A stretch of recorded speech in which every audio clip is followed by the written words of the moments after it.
It's time for the 2021 sales predictions. I'm Mark Hunter, the Sales Hunter. You know, every year I always get asked, what are your sales predictions? And I always I like doing it. Here's why. I like doing it because of one very simple reason. It gets us thinking about what's going to happen in the year to come. Now, we can't predict the exact year. Who would have thought we'd have happening in 2020 what we did have happen? But hey, let me give you right now my 10 predictions on what's changing and what is not changing. Are you ready? Number 1, video, more video. Yes, you think video has been a big part of 2020 selling? Let's not kid ourselves. Team meetings and Zoom and WebEx and all.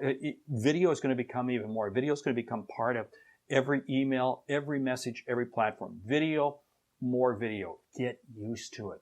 Okay, that's pretty basic. But you know what? Number 2, your reputation matters.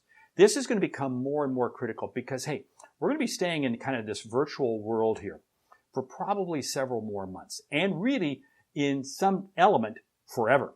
What does this mean? People have the ability to check you out and your reputation matters. Now, when they mean they check you out, they're going to check you out online. What does Google have to say about you? Let me tell you something. Your reputation matters the most. And you know what's interesting? That really hasn't changed. It's always been important, but it's just going to become even more so. Number 3, others will sell you. Now, what does that mean? Okay, there's something changing in the marketplace significantly. First of all, you as a salesperson have to be responsible for your sales. No ifs, ands, or buts about that. I'm responsible for my own sales. But you know what's very interesting? Customers are looking to others to confirm reasons as to why they should do business with you. They're looking to others to get reviews on you. You see, others will sell you. Just like a restaurant relies on Yelp reviews, just like a hotel or a theme park relies on TripAdvisor and different bulletin boards and so forth. Every salesperson is going to be relying more and more on others to be selling you. So you better make sure that you have advocates out there talking positively and sharing comments about you because people are going to be asking before they're willing to do a transaction with you. No, they're not going to be asking. They're going to go finding it. And if they don't find it, wow, they're not going to do business with you. Number 4, offline conversations. Now, you see, this is a little bit of old world and new world. You see, offline conversations, what's that mean? That means the ability to pick up the phone and have a conversation with that person. You see, yes, we may be in a Zoom world. We may be in an internet-based world. But I'll tell you what, that online connection that you make through social media, your goal is to turn that into an offline conversation. The offline conversation is the one that now brings more value. There's just something magical. So what's changed and what hasn't changed?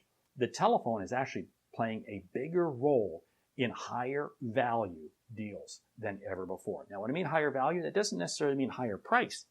That just means you're going to be creating more value at whatever price point you happen to sell at when you embrace having offline conversations. Number 5, value comparison.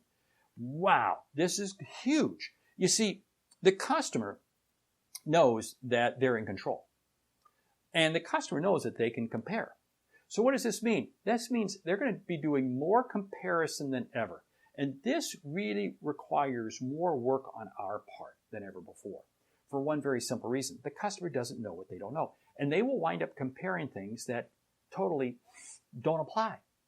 You see, but we have to be careful because the value comparison that the customer is doing, they're thinking they're making the wise decision. We have to be prepared to jump in and help them on that. So that really is new, and this is only going to become an exponentially huge factor in the year to come. Number 6, noise barriers. Noise barriers, what's this? It's noisy out there. The internet has never been noisier than ever. If you look at the amount of video being streamed, the amount of commentary, the amount of podcasts, the amount of books, everything, it is incredibly noisy out there. Now, there's 2 ways that you have to understand to get this to work for you. 1, you have to make sure what is your noise. What is the noise you're creating, and is it meaningful? It's not just noise, it's quality noise. So I'm going to challenge you to up your quality of noise, the posts that you make, the comments that you share, you have to be right there, but make it meaningful and engaging.